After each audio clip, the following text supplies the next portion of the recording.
On retourne à l'école.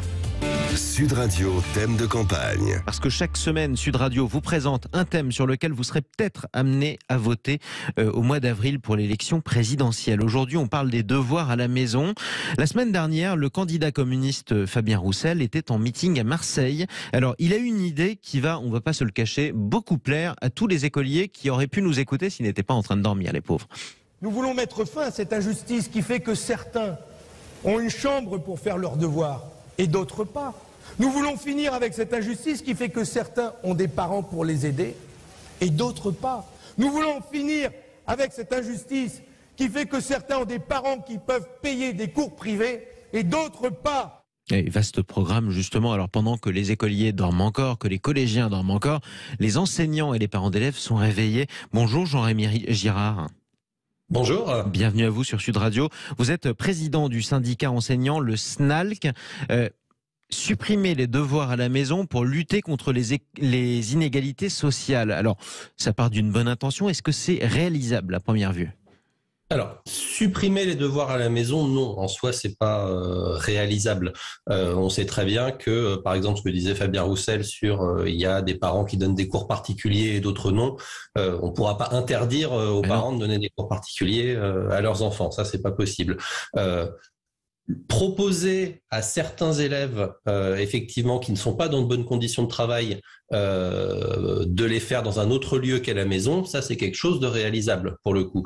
D'ailleurs, c'est pas forcément extrêmement nouveau, puisque là Jean-Michel Blanquer avait mis en place ce qui s'appelle devoir fait au collège, qui était supposé répondre d'ailleurs à peu près au même problème. Et on a pu voir que c'est pas inintéressant, mais que ça pose toujours un certain nombre de problèmes. Actuellement, c'est pas obligatoire, on peut pas l'imposer à un élève et à sa famille. Donc, ce qui fait que parfois les élèves qui font leurs devoirs ou qui révisent leurs leçons à l'école sont peut-être pas toujours ceux qui en auraient le plus besoin.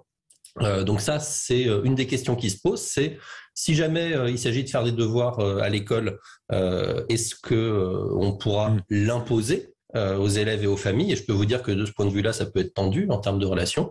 Il faut des gens pour aider les enfants aussi à faire leurs devoirs dans ces cas-là. Et globalement, actuellement, ce qui se passe, c'est qu'on rajoute des heures supplémentaires aux heures supplémentaires des enseignants et aussi des assistants d'éducation. Et ça pose des problèmes d'organisation, puisque de toute façon, les élèves doivent quitter l'école ou alors le collège ou alors le lycée dans le transport scolaire. Donc évidemment, s'il reste plus longtemps, il faut que le bus arrive et parte plus tard.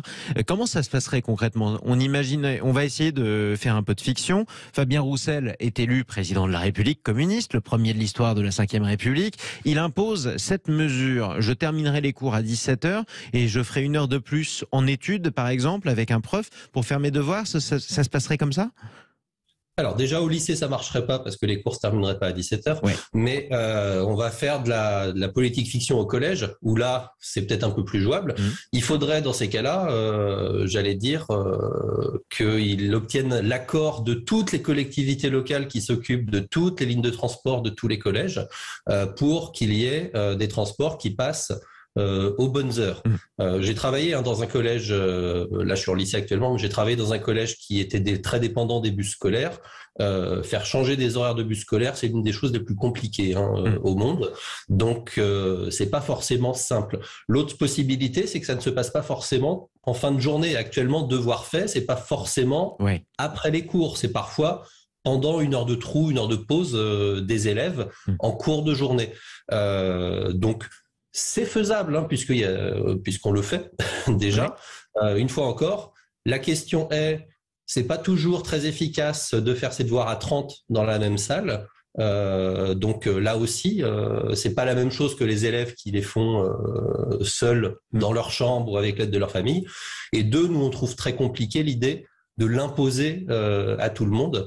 Si jamais c'était l'idée, parce que il y a des élèves et des familles qui préfèrent que les enfants fassent leurs devoirs chez eux aussi. Ça peut arriver. Et puis une pensée d'ailleurs pour les enfants de profs qui nous écoutent. J'en fais partie. Eux, ils avaient vraiment pas le choix de les faire et de s'appliquer pour les devoirs à la maison. Merci beaucoup en tout cas Jean-Rémy Girard. Merci à vous. D'être intervenu sur Sud Radio. Je rappelle que vous êtes président du syndicat enseignant. Le SNALC, tiens, restez avec nous sur Sud Radio parce que tout de suite on est un petit peu plus romantique. C'est avec Jean Dorido.